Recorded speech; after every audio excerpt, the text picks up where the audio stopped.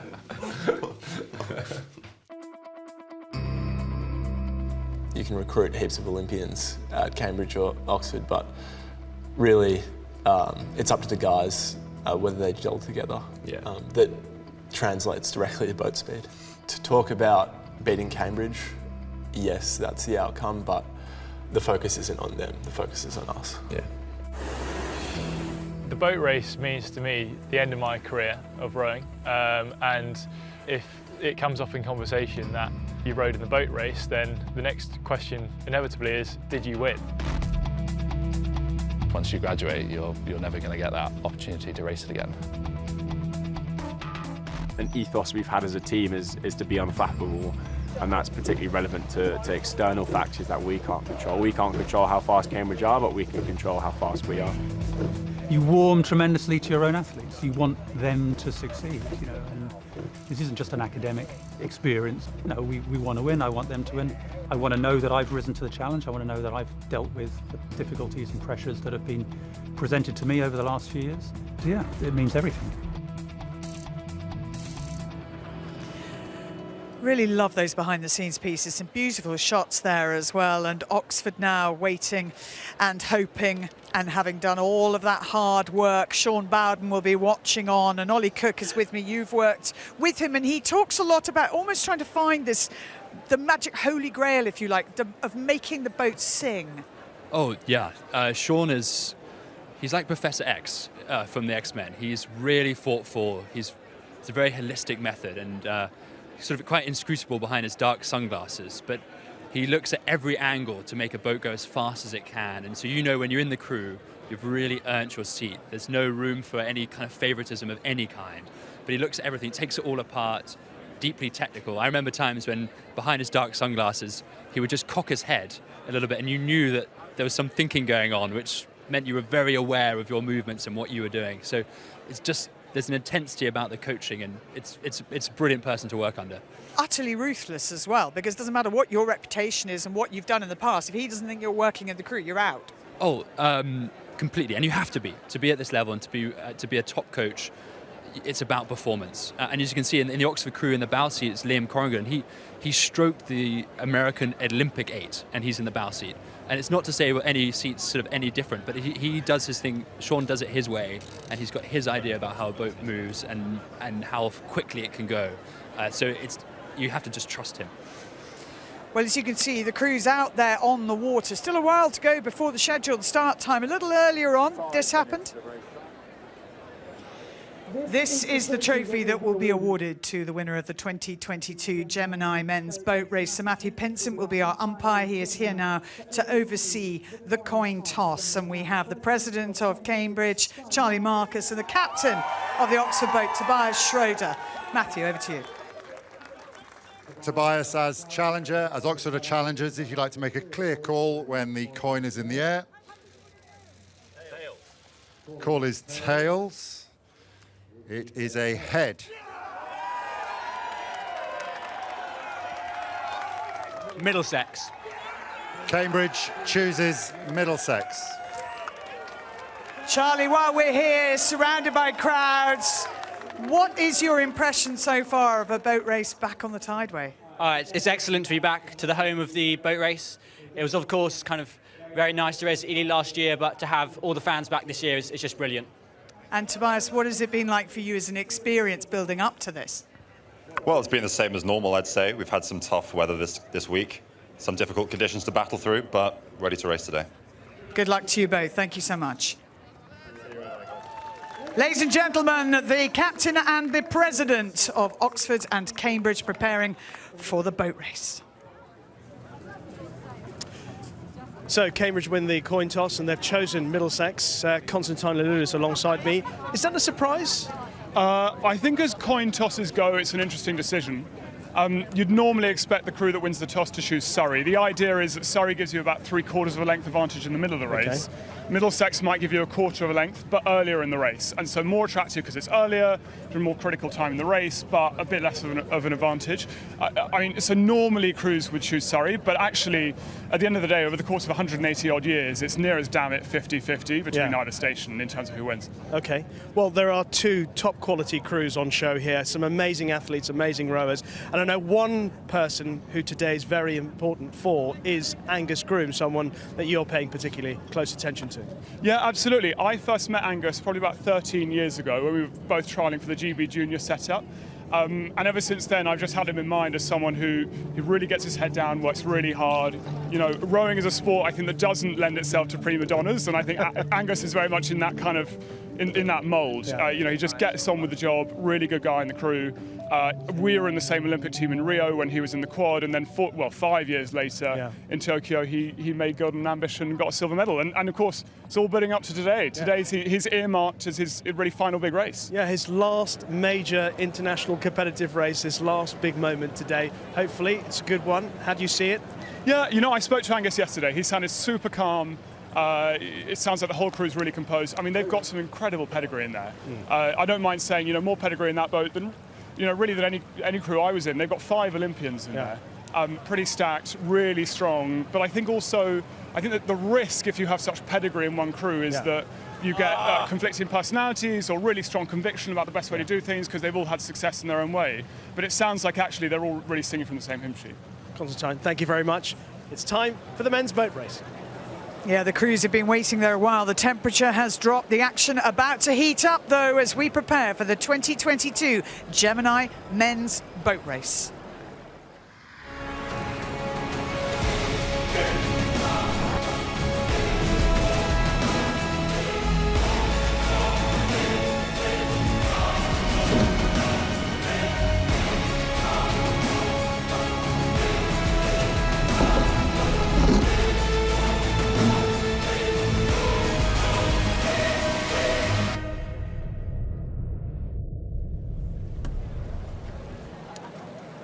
Oxford and Cambridge sitting near enough side by side, Oxford and Surrey, Cambridge on Middlesex, and they've been sitting on those stake boats for almost 10 minutes now, and it's not getting any warmer. Clouded over, the temperature has dropped, but we're not too far away from the start of this race. This event, a thread which stretches back over 190 years, and for almost 180 of them on this stretch of the river. And we're back here this year. Tobias Schroeder just slapping a bit of life into his legs. You heard Ollie Wynne-Griffith talking about in the Cambridge boat in the 7th seat. He's talking about just all he's focused on is getting that first stroke right. It sounds strange in a race of 650 strokes or so, but the first one is so important. It can go wrong here. Matthew Pinsent, Sir Matthew in the umpire's launch, and he will wait for the signal, and then he will give the signal.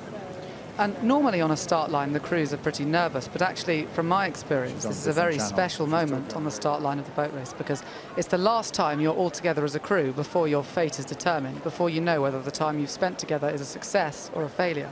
And so these moments just together are very special. The nervous moments as well, obviously, because 7 months training together. And a lot of the Olympians have talked about coming in just a month after competing in the Olympics and coming into an entirely different program and having to get used to racing in perhaps a different way. Yeah, I think that's absolutely it. You know, when you're an Olympic athlete, you get a lot of time to get yourself sorted. You can do your training, and then you've got plenty of time to sleep and eat. But actually here, you've got to get your academics sorted as well. And what doesn't help Jack Totten there looking around is that there's a little bit of an issue that they're just sorting out. And you can see again the tide, the stream going underneath the boats and moving them around. Both crews, get ready, please. And the final word comes from the boss, Matthew Pinsent, who is disqualified Cambridge in the Vets race yesterday. But this is different, and everyone will be on their best behaviour, I'm sure. But at the moment, it is Charlie Marcus, the very experienced Cambridge Cox, the president, with his hand up, and so too Jack Totham. And both Coxes waiting until they are entirely satisfied. It has to be right from the start.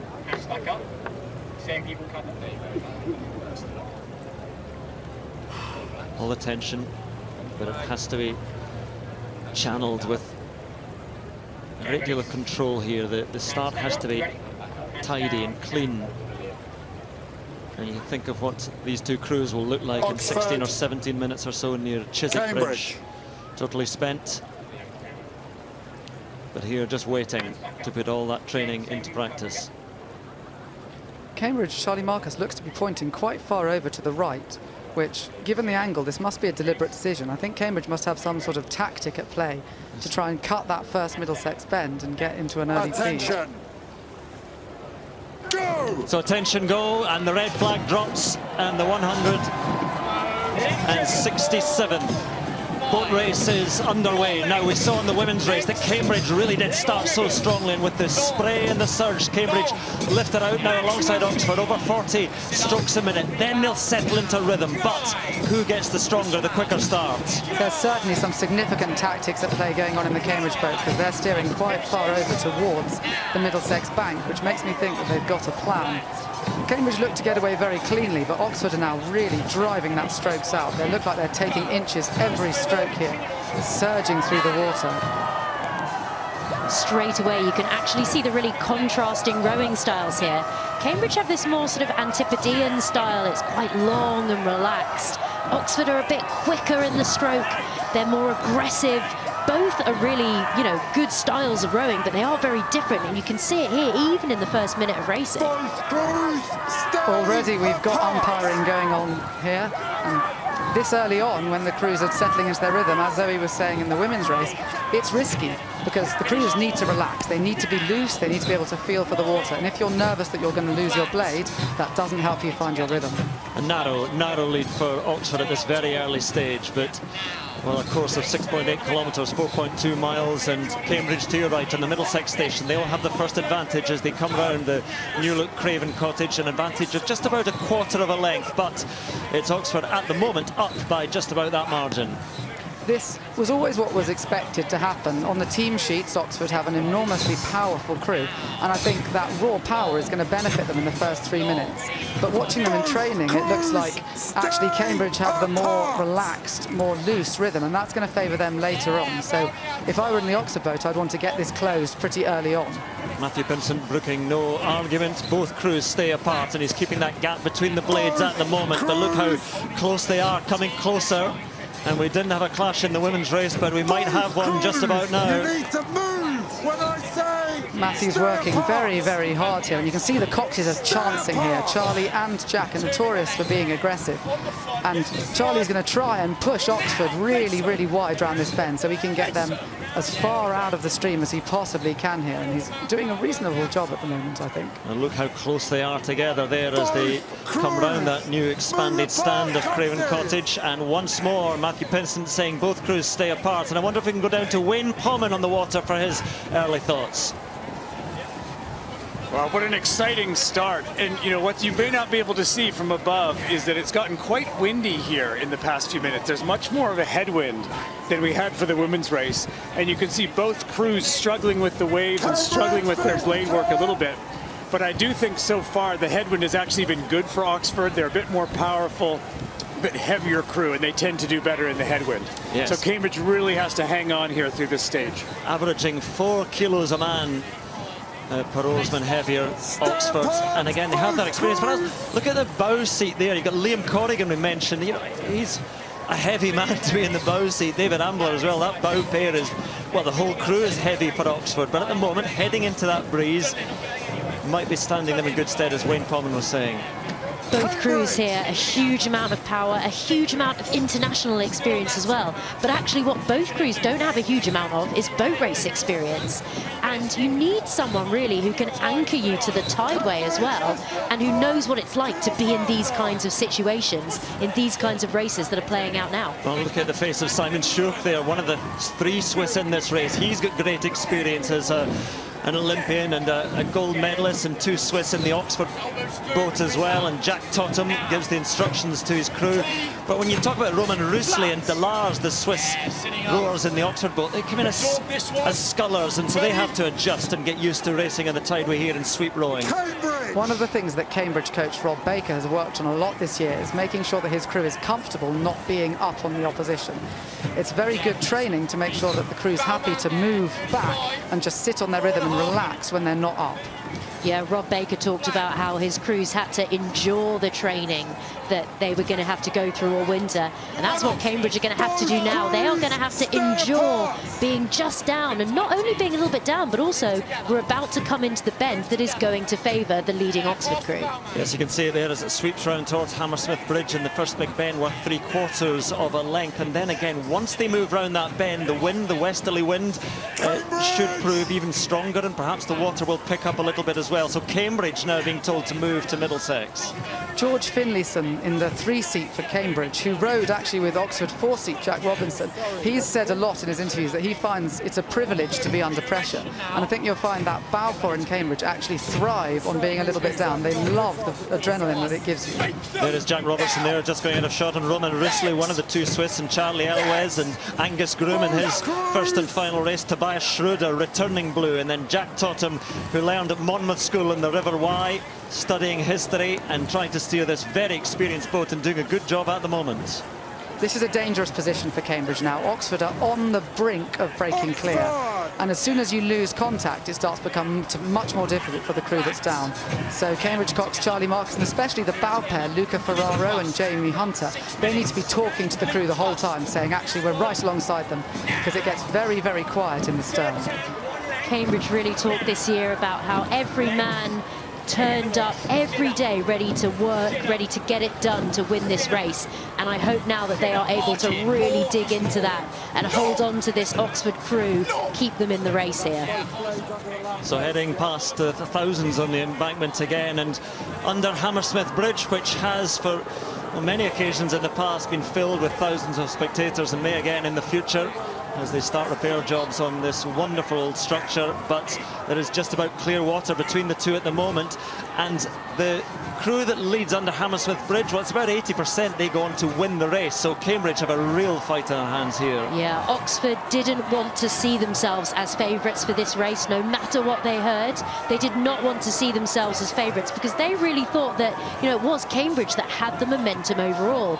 But here they are putting themselves in front, they are putting themselves in a really solid position now to lead into the second half of this race. Oxford look very comfortable out there, and you can see they've relaxed, they've lengthened out. They're still, I think, rowing a little shorter than Cambridge, but that's very classic of Sean Bowden's style. He likes them to be quite aggressive with their shoulders when they put the blade in the water, whereas Cambridge, Rob Baker coaches them to be more relaxed. He likes them to get their hands further outside the boat, but be a little bit more smoother and just using the legs. And you can see these two styles quite nicely here. Well, the boat races have brought so much success for Cambridge in recent years, in men's and women's side, and lightweights, and this would be a rare success for Oxford in recent years. But you heard there from Matthew Pinsent at Cambridge, you are in Surrey now. So again, the crews have effectively switched stations here and now moving back to Middlesex, Cambridge. What will be encouraging for Cambridge is the crew hearing Matthew Pinsent say that means that Matt Pinsent thinks Cambridge are coming back, and he's instructed Charlie that he's going to have to go round the outside. But when you're in the Cambridge crew and you hear the umpire saying actually you're coming back on them, that's going to be very encouraging, because that's information that's coming from outside the boat that will drive them to push on harder. The sky is darkened, the wind lifts, and we go down once again to Wayne Potman on the river. Well, it's do or die now for Cambridge. They've got to get their bow back up next to Oxford to force Oxford back onto the Surrey station, and then Cambridge will have the advantage of the last bend. But it's looking really tough. Cambridge put in a big push just before Hammersmith that Oxford defended, and they tried again about a minute ago, and it looks like Oxford has moved away again. So tough moments now for Cambridge if they want to get back in this. We heard Jack Totham then calling to his crew that he wanted them to turn the tide. They have lost the last few races, but they are now in control of this one. They had fresh blood coming in this year, and they wanted to leave some of that disappointment of previous years behind. Well, they've lost the last 3 races in the men's boat race. It has been all Cambridge, and now Oxford, well, it's falling into the pattern of the women's race. They're able to send down a little bit of dirty water towards Cambridge, although the river is pretty lively at the moment here in this stretch anyway, but that gap is quite commanding now for the dark blues. This is a dangerous and precarious position for Cambridge. I think one of the things that Ollie Parish and Ollie Wynne-Griffith in stroke have shown is that they're phenomenally tough racers. They're happy being down and they're happy to just absolutely keep gunning it right into the crew in front. But they've got left themselves a lot of work to do. Again, Matthew Pinson isn't happy. Even with what looks like a large margin, he's still pushing Oxford back. And that will give Cambridge a bit of a wind in their sail. They'll be like, hang on, the umpire has confidence that we're coming back. It's great to see just crews of this quality down here in this race. You know, so many international guys, Olympians, really experienced oarsmen. And I think the thing that's so interesting about the boat race is that all elite athletes, all elite rowers, they've got to have that strength, the endurance, the skill. They've got to find that compatibility in the boat. They've got to have that mental toughness. But what these guys we're seeing here have, they also have that ability to handle this huge academic pressure. And that is going to pay off in their rowing as well. Yeah, a few who study the MBAs in business, who are very intense one-year courses, and then they come from rowing in Olympics and World Championships, and then they're combining. It is very much the sort of amateur rowing, getting up very early in the morning. The Swiss athletes have talked about that, how strange it is to be doing their training so early in the morning, as we look at the heart rate of Tobias Schroeder in the stroke seat for Oxford, sitting at 182, and I would say sitting in a reasonably comfortable position at the moment, Oxford. And again, you look at the two crews and we talk about the height and the weight of Oxford, and there are a couple of natural lightweights who have bulked up a little bit for this race, but Jamie Hunter for Cambridge and Simon Shore for Cambridge, and sometimes that just tells. Absolutely. What's also interesting in the Oxford boat is that three of the Olympians there, Angus Groom in 7, Roman Russley in 5, and Barnaby de Laats in 3, have come from Olympic programs in sculling, where you have 2 oars per person, and your body always stays in the middle of the boat. And Sean Bowden has had the unenviable task of coaching them to row sweep in 7 months, which means they've only got one blade, and your shoulders and your head and your hands have to come outside of the boat on one side at the front end, and it's difficult to coach scullers to do that well. And actually, credit to Sean, he's done a very good job of making these guys slot into that rhythm. Yes, and for rowing aficionados, Oxford have a bow rig boat, which means that it's the stroke oar is not on the stroke side, it's actually on the right-hand side as you'd look, the starboard side as you would look down the boat from the cox's viewpoint. But there, the view that Jack Totham has of Tobias Schroeder, Angus Groom behind him, Charlie Elwes, Roman Russley, Jack Robertson, Barnaby de Laats and David Ambler, Liam Corrigan, and they are rowing beautifully as one at the moment. What Jack Totham is doing really well, you can hear, he's not really shouting at them, he's just talking to them. He's conveying them the information they need and using that to provide the motivation. What you don't want to do in a commanding position is get overly excited and increase the chances of making a mistake. And we apologise for the overexcitement again from the coxies, but yeah, let's look at his heart rate and just think pleasant thoughts. I think it's really interesting to see how this race has played out. Tobias Schroeder there in the stroke seat of the Oxford boat. You know, he was nominated the crew captain because the president, Martin Brasco, actually didn't make the crew this year. He was one of 4 men racing in the reserve crew for Oxford who dominated their race earlier against Goldie. Tobias Schroeder, though, he's the one with the tideway experience in that crew. You know, he's the one who knows how to play this game, and he is leading his crew beautifully here. Tobias Schroeder has lost every boat race that he's taken part in, so there'll be a real personal motive for him to try and turn that tide around, especially as he's approaching the end of his time at Oxford. Well, past the bandstand, that's now a big lead for the Dark Blues, and heading for almost certain victory now, because you do not turn around that kind of lead or that kind of deficit as you head towards Barnes Bridge. Now it's about staying calm, it's about just keeping your head together. The thing you absolutely do not want to do is make a mistake and end up snatching defeat from the jaws of victory. You have got to stay relaxed and just try and enjoy this moment as best you can. And the Cambridge Cox Charlie Marcus now will be focusing on giving them information that he knows can make them faster, so he'll be using the speeds that he's got from their GPS box on the in the boat and saying, actually, let's try and get this a little bit faster. Let's take this next stretch to the bridge and this next stretch to the halfway down the bend and use the GPS speeds to try and make it faster. What he won't be doing is calling too many margins, calling too many distances, because you've got to try and control something that's immediately controllable to you within the boat. A tangible target is much better than saying, let's get through this 3-length deficit. Just over 1,000 metres to go from Barnes Bridge to the finish, and Oxford away and cleared at the moment. And the Parish family, mixed fortunes today, because Ollie Parish in the stroke seat there for Cambridge is heading for defeat. Jasper Parish steering the Cambridge women to victory a short while ago. This must also be an amazing feeling for Angus Groom, sitting in the 7th seat of the Oxford boat. He's had mixed success throughout his international career, getting an unexpected silver medal in the men's quad in Tokyo, and this is his last big race of his rowing career ever before he focuses on his academic work on stem cells. So to finish that with what looks like a resounding win over Cambridge must be a really amazing feeling for him. As I look down the recent results as well, here on the tideway, 1 length, 3 lengths, 1 1/4 lengths, 2 1/2 lengths. This is heading to be something very, very different. And this is a good better than good Cambridge crew, but it's a simply stunning Oxford outfit. Absolutely. So, you know, both of these crews really stand out. And I think, like you said earlier in the women's race, this Cambridge men's crew in any other year may be leading by miles, but they have come across a really spectacular Oxford crew here. And you can see now those guys, they are enjoying this, as you should be, as you come down towards the end of your boat race when you are leading by several lengths. The pain is a two-faced demon, and if you're leading, you love the pain because you know that every stroke brings you closer to victory. But if you're losing, the pain is the most horrendous thing in the world because you've got to keep pushing, and you know that it's at this stage it's most likely going to lead to you losing. Well, it's most certainly there, the pain and the effort, and you're asking your legs for a little bit more and digging deep to find something, and it is much, much easier when you're out in front and you know that victory is inevitable, that it's coming in just a few hundred metres time. And we look down on the dark blues of Oxford, well clear of the light blues of Cambridge, and the thousands on the bank at Mortlake wait for them and wait to welcome Oxford back to winning ways in the Thames, and they're going to do so in a fast time. It's not going to be a record time, and that's sometimes dependent on the amount of water coming down off the land, so can't really judge it entirely as to the performance. What we can do from the naked eye watching this is say this has been so impressive from Oxford.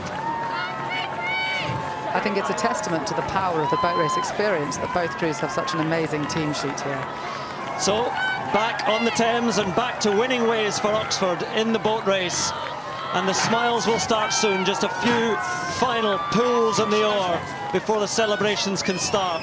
Still they go, still they drive, and still so very clear of Cambridge. And Jack Totham already starting to celebrate, driving them on past the brewery towards the finish line and towards victory again. So they end the Cambridge dominance in this race past the finish post, and the arms are raised, taken off those oars and raised in celebration.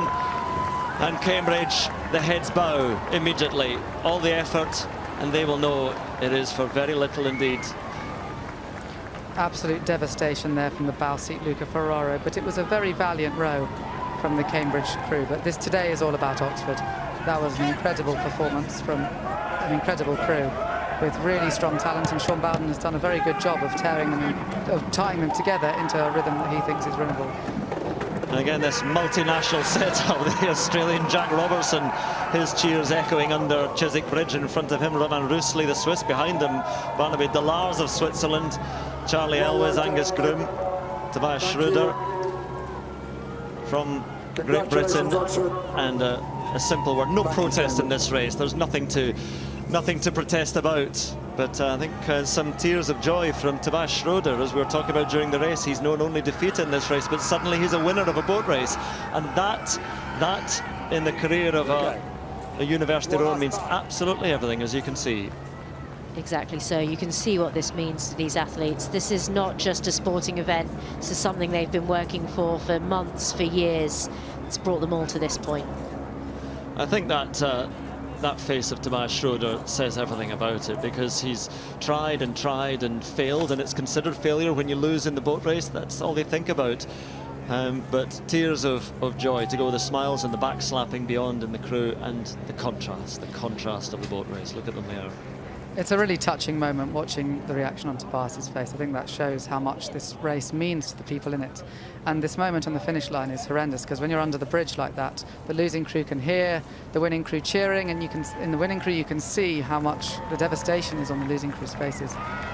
And I think in the Cambridge boat as well, they should be reasonably pleased with the rhythm they've rowed. I think the margin was a little bit larger than I was expecting, but I think they put together a really good rhythm, and I think Rob Baker has done well to tie together so many disparate people, such an international programme together to produce a strong racing crew.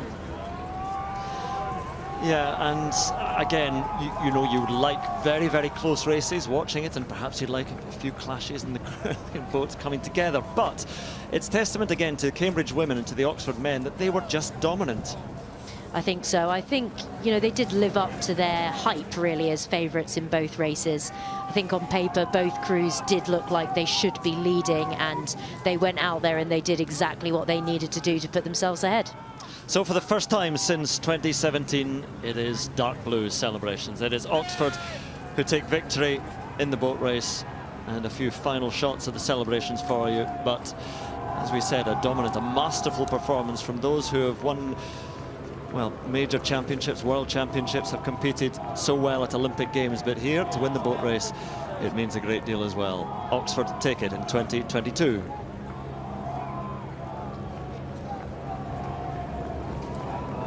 Wonderful pictures there, jubilant scenes. You can see exactly what it means to the Oxford crew. And Catherine, it's interesting, isn't it, the pressure. They came into this red-hot favourites, and that does put pressure on them. But to deliver in the manner in which they did would be a huge relief. You can see it on their faces just now. Yeah, and it's wonderful to see, you know, having those close-ups of that emotion. You know, these are crews that spend an intense year training for one race, and there's only 2 boats in it. You're going to win or you're going to lose. And we talk about this every time. That is unlike any other sort of rowing event we would go to, where it's just this 2-boat race, and it all comes down to this one moment today. So even though we've got incredibly stacked crews with, you know, multiple Olympians in there, you can still see what this one university race means to them. It was interesting tactics from Cambridge, the coin toss. Oxford, though, knew they had to go out strong to negate any advantage that Cambridge might have had towards the end of the race. Yeah, absolutely. And I think in doing so, Oxford then they get in the situation where they spend most of the race thinking they'll probably win if they don't muck up, if they don't make mistakes. You know, you see they're building this lead, yet you never want to get complacent. And so almost as soon as you cross the line, you can see the relief on their faces. And they've almost had time to absorb it, but they'll never let themselves until they cross that line, just in case, because anything can happen. So, you know, seeing people, you know, I was on the team with someone like Angus, and he's there with his head in his hands because he can't believe he's just done this thing. And it's amazing to see those individuals who have just done something that they will be so proud of for the rest of their lives. And for somebody like Angus, you know, this was a sort of last chance saloon. It was boom or bust. He said in the VT that we saw beforehand, this was really the last day in terms of rowing for him.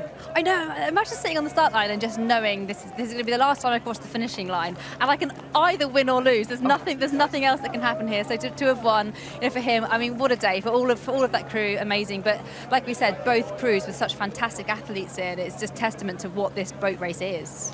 Yeah, wonderful scenes there. In fact, let's head to the finish and see Rishi.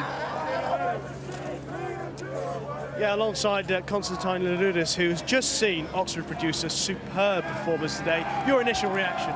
It was a pretty textbook performance from the Oxford crew. You know, it wasn't the most eventful race. They just got off to a really strong start. They held Cambridge when Cambridge had the benefit of that Middlesex bend, and then they moved away when they had their own bend. And I thought they looked really strong. They had, you know, they were just aggressive. They stuck to their rhythm. Yeah. It looked like Cambridge might try and hang on, but you know, after they got clear water, and there was maybe a little hiccup in the Oxford crew, but they just stuck to it and just moved out.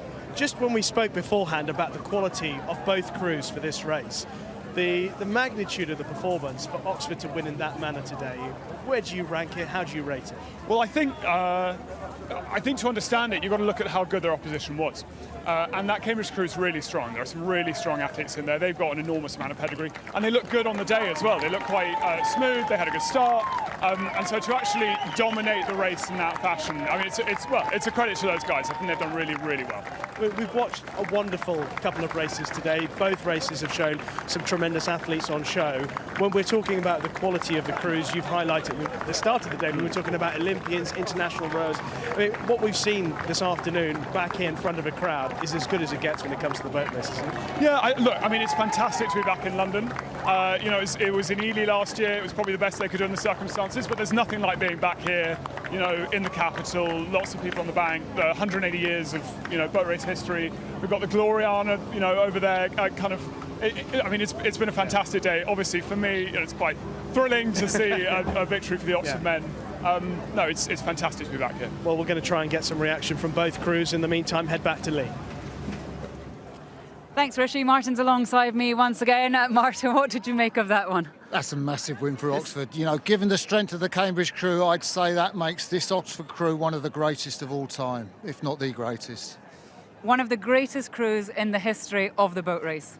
Absolutely. The quality in the Cambridge crew with those fantastic British internationals, but everywhere you look in that Oxford crew, there was Olympic quality. And to do what they did to Cambridge, you know, Sean Bowden, the coach, knew that he had a fast crew, and they delivered on straight line speed. They delivered round the bends. Fantastic performance. We're going to take a look at the race. And Martin, you stated your surprise at the choice made at the coin toss. But just talk us through this, because obviously Oxford knew they had to do something special at the start. Well, Cambridge have chosen this Middlesex bank. They want to lead early on, but you can see Oxford have got the lead. They've just shut the door early on. You know, the straight line speed and power of this Oxford boat is phenomenal. And I think you can see there, they're into a rhythm, they're nice and smooth, they're relaxed. A lot of people thought they might be hampered by being a little bit tense, a little bit tight, having so much power, but not at all. They're nice and fluid and relaxed. And they've just closed the door on Oxford round the outside of that first Middlesex bend. So, and you can see there, just coming out to Hammersmith Bridge, that Oxford have got that clear water margin. And Cambridge have got such a difficult job now to try and hang on round the outside of that bend. And you can see Jack Totham, the Oxford Cox, just close the door there on the Cambridge crew, and they're having to row in Oxford's puddles now. And we were watching this live at the time, and I said to you then, can Cambridge bring this back? And you said it was going to be incredibly tough, but we knew what was going to be happening, that they might get an advantage because of the choice that they made. But Oxford were very much in control at this stage, and you can see the gap there. Yeah, and you can see the pulse rate. 182 beats from Tobias Schroeder, the stroke. He is working absolutely flat out to keep maximum distance, because what they know is if they let the door open to Cambridge, Cambridge having chosen Middlesex would have the inside of the last bend. They've got to keep it open. And this is where you see Cambridge coming up to to Barnes Bridge. They would have made a bet that they would be level with Oxford coming into the last bend, and they'd have the inside. That's why they chose Middlesex. And you see this fantastic Oxford crew have really done them for pace, and Cambridge are nowhere near. There's Barnes Bridge, and they're just not in it. And we can see this gap very clearly here, standing here, the benefit of hindsight as well. How much would Cambridge have known about the distance to Oxford? You know, not a lot. Charlie Marcus, the Cox, has got to keep them into process. They've got to keep them focused, because the motivation, if they know that's how far down they are with that much in the race to go, just isn't there. So they're all into focus, how the boat's going, and that's what's important for them. And I suppose the flip side is that Oxford know how special this moment is. They can see the gap. They have absolute belief in themselves, so they won't even be feeling tired at this point. They'll be pushing on harder. Yeah, I think so, but you can see the looks on the faces. They're really into what they're doing every single stroke, and the feeling of elation. I've never felt it myself as an oarsman, but as you cross that boat race finish, it's absolutely electric. You have seen some great rowing. You've been part of some great rowing in your time. How special is it to be here on the banks and have witnessed that today? Oh, it's one of the blue ribbon events in the world. It's on every rower's bucket list. If you can do the boat race, it's one of those things that you want to, you know, stand out for. And as a race, I think we've been treated to fantastic spectacles, men's and women's races. That amazing Oxford men's crew. The women's boat race crew won by Cambridge with Grace Prendergast in the 7th seat. It's just outstanding to see. It's been a really special day, and well, you've given us goosebumps saying that's one of the greatest greatest boat race crews of all time, and Rishi's with them now. I am indeed. Tobias Schroeder and Jack Totham alongside me. Jack, first of all, I want to get your thoughts on what you guys have achieved today. Oh, I mean, just everything we've talked about, everything we've worked towards for so long. You know, it's been 6-7 months season with this team. A lot of experienced guys to go back a long way, but this has been a dream for so many of us. For me, 4 years or more, I've been watching the boat race for 10 or more. Just to put it out there today and to put in the kind of performance that we've put so much into, that just means a lot. And with these guys, that's the most I can ask. Tobias? Yeah, it's been a lot of years trying, a lot of years failing. I'm just so proud of what we did there. It was a 10 out of 10 for us. You know, you train to win on your 5 out of 10 days, but that was 10 out of 10. Yeah, no regrets. It was really good. And just tell me what you were saying to Jack after the first the first stages of the race about what questions he was asking of you. Well, the race plan was always to go out really hard. We're in the race from the start. We had a really good start, and then from like 4 minutes in to 7 minutes in, I think we did 2 more pushes than we maybe planned, or we did the number of pushes we needed, but I had nothing left 8 minutes in. So I definitely think some people behind me pulled me along a bit at the end. But Jack, one of the things that can give us a bit of context as to how good your crew has been today is the opposition, and people look at the Cambridge opposition, know how good they are, know how well they performed, and the word is that everyone's saying is that this is one of the best performances by a winning crew. What are your thoughts when you hear those things? I mean, all we know about Cambridge is they've got huge talent. They've had a really strong program for a number of years, and we've been watching the race, and they've raced so well and did it again today, and we had to, as T alluded to, really make some bold calls in there. And to really put ourselves on the front foot, and complete respect to those guys, and great race. Huge effort, very well done to both of you. Enjoy the celebrations. Thank you. Yeah, that was a really good point. We are focusing obviously on Oxford, but in any other year that was a pretty strong Cambridge crew, and they might have been winning. 100%. You look at the lineup of Cambridge and you think they'd be unbeatable, and then not only the crew that Oxford had, but the way they raced the race, the way they approached the whole race, that became unbeatable today. So both crews were just impressive. It was really interesting hearing Martin's thoughts. For you, with everything that you've achieved as well, Catherine, does it still feel special being able to watch that and seeing the Oxford and indeed Cambridge crew, the quality that is there? Yeah, and I think there is something about not having been able to be on this river for the last 2 years. I think like everything all of us have experienced over lockdown and the pandemic, I think we all appreciate things so much more, and just the buzz on the streets around this race right now is really... There's an amazing atmosphere, and you don't always get it in rowing, do you? Especially in international rowing. You don't always feel the closeness to people that are watching. It makes it really exciting. And I think we've had 2 excellent races today from the women's and the men's race, and I think that's what the audience want to see. That's what those crews deserve, and I think it's been special. You're obviously both hugely successful Olympians, so I'm going to say this with a little bit of care. Olympians sometimes carry a little bit of ego, not you two, of course. How easy is it for it then to slot into these boats, sometimes in different positions? They might be coached slightly differently depending on what country they represent. That's a big task in itself to try and get all these crews to work together. Yeah, I imagine they have their crewmates looking to them for more advice than they're used to kind of being plunge into leadership roles they maybe haven't experienced before, but I think that's a really part of a growing process, and anybody here who's going to go back into their teams, back into their national teams, will probably have learned a lot from that leadership role they've been put into about how to make a crew merge together. And I think also it's the magic of the coaches. You do bring, there's some great names coming into this, but how to actually make that one cohesive unit is the magic that sits behind it. Certainly no egos here. I brought it back. We'll finish on nice terms. Rishi is with Cambridge. And Charlie Marcus alongside me. Ollie, just get your thoughts on the performance today, first of all. Internally, we had a really, really good row. Got out really well, got out hard, settled into a good rhythm, and threw everything we had at Oxford. Credit to them, they're a better crew, the fastest crew on the day. Just 2 really high-class crews racing each other, and sadly, you win some and you lose some. To the victor go the spoils, and that's boat racing for you. Charlie, often people stand here and they come up with cliches and they say, well done, you've got a lot to be proud of, but genuinely, you do have a lot to be proud of in the way that you perform, not just today, but obviously in the lead up to it as well.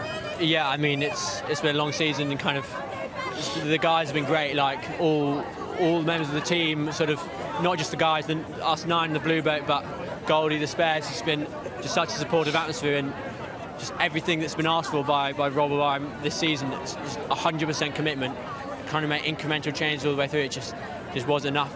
Full credit to Oxford for a great race, and yeah, it just wasn't enough today.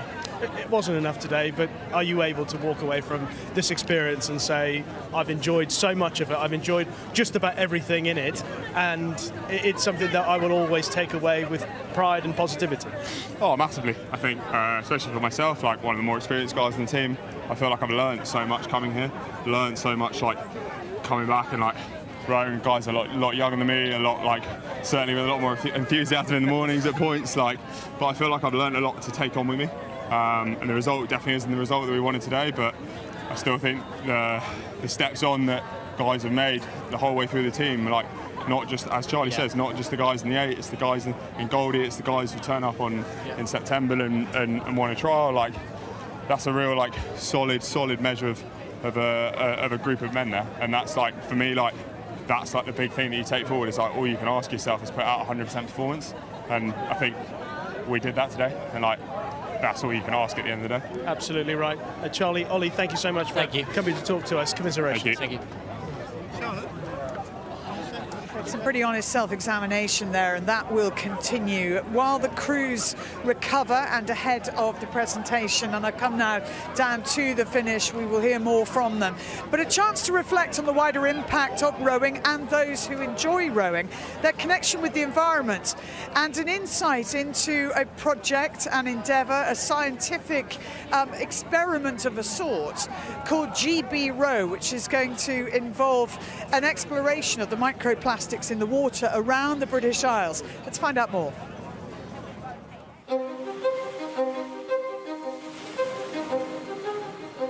GB Row Challenge is a 2,000-mile rowing race around Britain, starting and finishing at Tower Bridge. That's 500 boat races back to back. We're not touching land, we're rowing day and night, 3 hours on, 3 hours off, for a month. I've done 4 boat races, I did one of them with you. This is pretty tough, right? Yeah. So this is going to be a brutal challenge. I mean, we're going to be fighting the tides, fighting the weather. You know, we've got amazing stuff on board to keep us safe, but it's going to be an epic challenge. It's going to be absolutely brutal, for sure. From my background in the military, you know, I've done a lot of tough things. You know, one of the toughest is being in a jungle for 6 weeks, but I know for a fact that this is going to be far worse than that. My head tends to pop when I think about the enormity of what we're going to do. You know, when you talk to a lot of people, they think we're going to be popping in to different ports and resting and sleeping. This is constant. We'll be going from this seat here to that cabin there for 25 days non-stop, day and night. Yeah, I am excited about it, but yeah, looking at the bedroom there, it's going to be quite an experience. The best thing for me about this event is that it's not just about the rowing. We've got some amazing science on board, which I'm really proud of. Hi guys, thanks so much for coming down this morning. It's great that you could be here. Now I gather that you have a little bit of a background in rowing. You've all done some rowing, is that right? I've rowed for 6 years. We are usually on lake boats and fine boats. So this year marks the start of a 4-year partnership with the University of Portsmouth, where us as rowers, so we're 2 in a team of 6 with 4 other teammates, we're actually going to be collecting scientific research. So we'll be collecting the largest ever marine research data set of its kind ever taken around British waters, which is really important for all of us.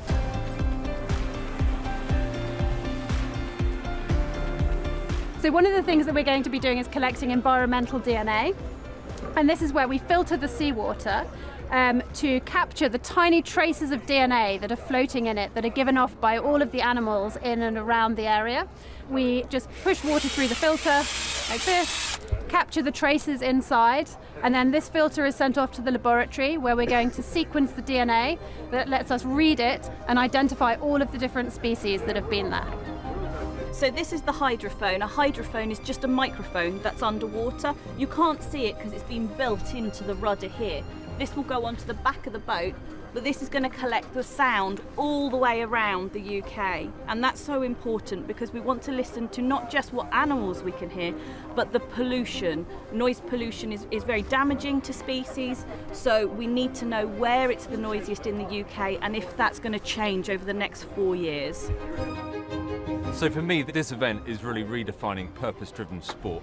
That's why we're working with Active Row and the Gemini Boat Race bursary scheme as well, to get kids involved so they can learn about what we're doing and also follow on rowing machines and get healthy at the same time. That's it. So look, from the 12th of June, follow us, get connected with us, but also get teams together. We're creating a great virtual platform where you can join us stroke for stroke and you can match us as we go around the UK in our boats, within your teams and your schools and your companies if you want to be involved. And you'll learn so much about what we're doing with these boats and the impact they're going to have.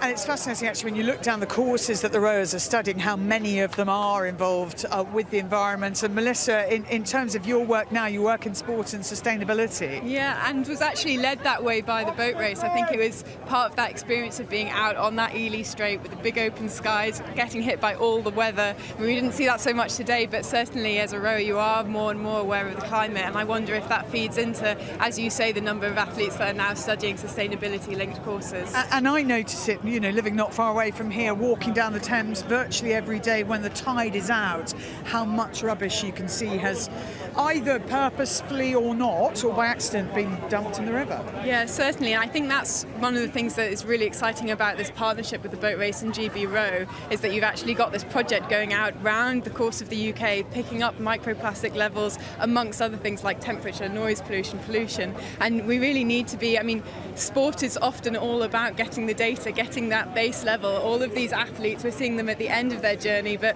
week one will have been setting that bar and understanding where we are. And that's what GB Rowing is doing, looking at where we are in terms of some of those really concerning environmental levels. And I think it's part of the broader message of sport. It's why sport is interesting. And Ollie Cook, you know all about this. Tell everyone a bit about the work that you're doing now.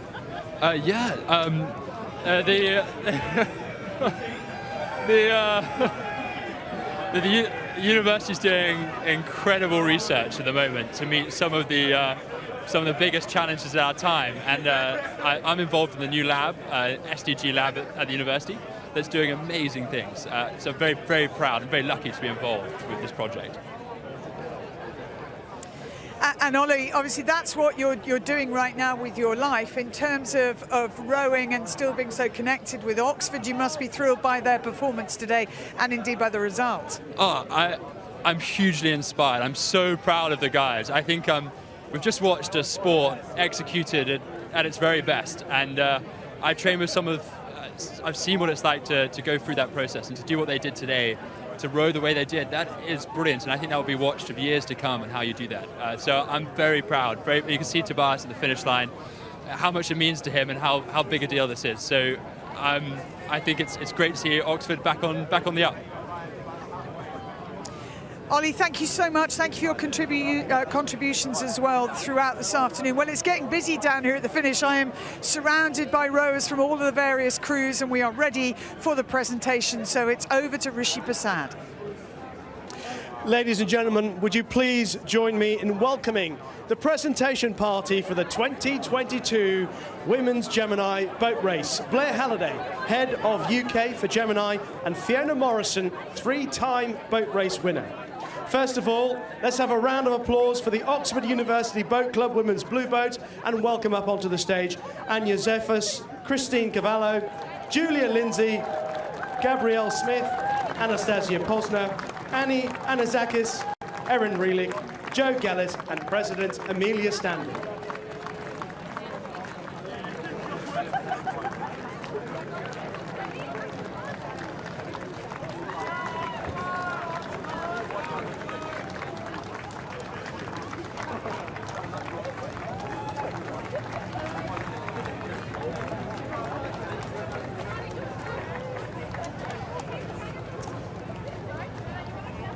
Now please welcome to the podium your winners of the 76th Women's Boat Race on the return to the Tideway. Huge congratulations to Cambridge University Boat Club Women's Blue Boat. boat. Let's welcome up onto the stage Adriana Perez Rotondo, Sarah Portsmouth, Paige Badenhorst, Ruby Chu, Quiva Dempsey, Grace Prendergast, Imogen Grant, Jasper Parrish, and President Bronya Sykes will get her hands on the trophy.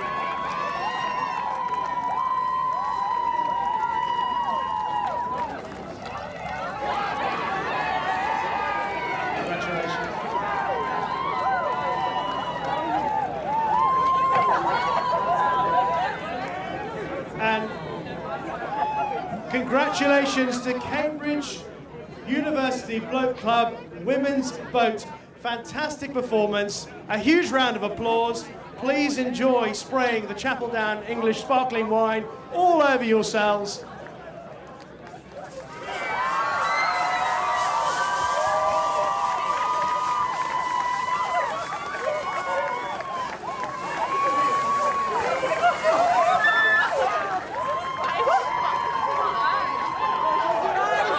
And Bronya, if I can ask you to grab hold of that trophy.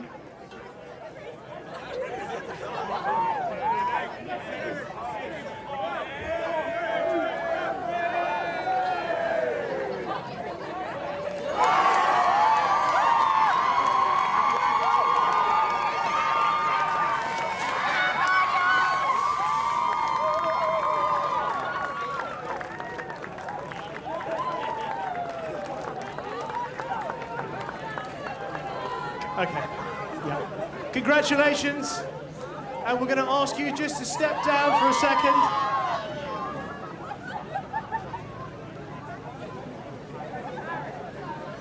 We're just going to ask you to step off the stage. Congratulations to the Cambridge University Boat Club Women's Blue Boat. But now, I am going to ask you to just give me your attention for a second while I introduce the presentation party for the 2022 Men's Gemini Boat Race. Joining Blair Halliday is Tim Senior, Chair of the Boat Race Company Board. And our commiserations to the Cambridge University Boat Club Men's Blue Boat, if I could welcome them up onto the stage. Luca Ferraro, James Hunter, George Finlayson, Simon Schwerk, James Bernard, Tom George, Ollie Wynne Griffith, Ollie Parrish, and President Charlie Marcus.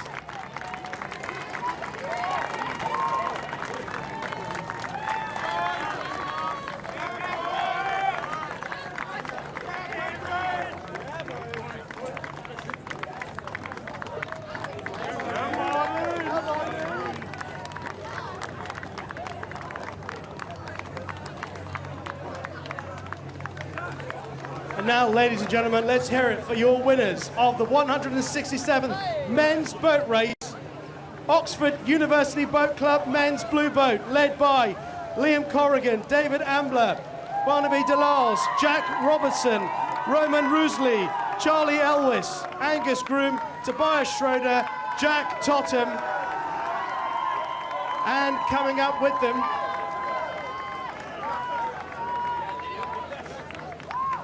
to get his hands on the trophy as well, the President Martin Baraxo.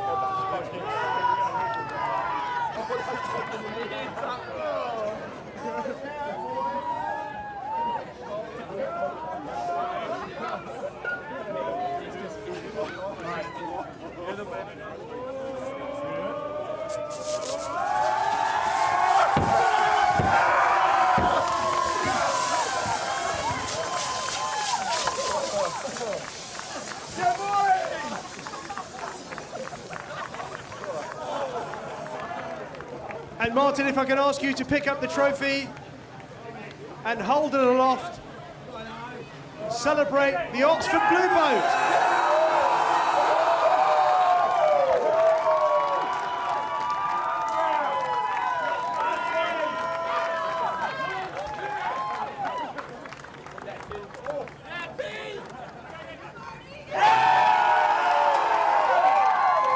Huge celebrations for Oxford. For the 81st time, their name will go on that trophy, and they have reversed a losing trend. Hugely important to them to do that. Sir Matthew Pinsent is alongside myself and James Cracknell, having umpired the race.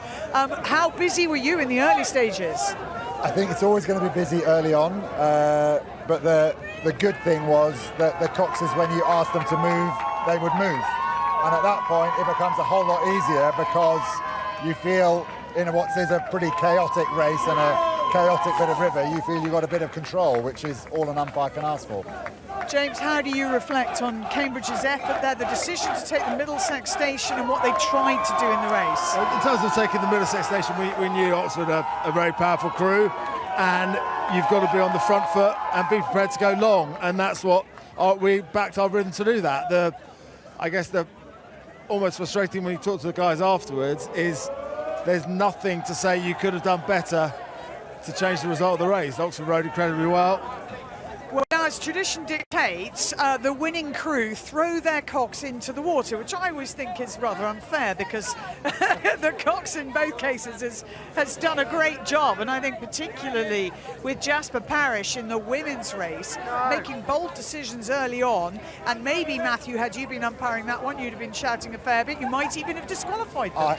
Do you know, and I haven't seen a stroke of that race, but all the umpires are sort of together saying, oh, we need to watch that one back, we need to, you know, but tell me if I'm wrong, I don't think they ever touched, did they? No, there was no clash. No. And that is a crucial detail. If there's no contact, the rules are much more limited, whereas, you know, that veterans race yesterday... I can tell you yesterday, I could see you there, James, he and I was know very you. happy to get his red flag out. Because you won it and then got No, disqualified he by did not Matthew. win it, madam. He did not win it. We crossed the line first. We had a moral victory. The race was stopped by the official.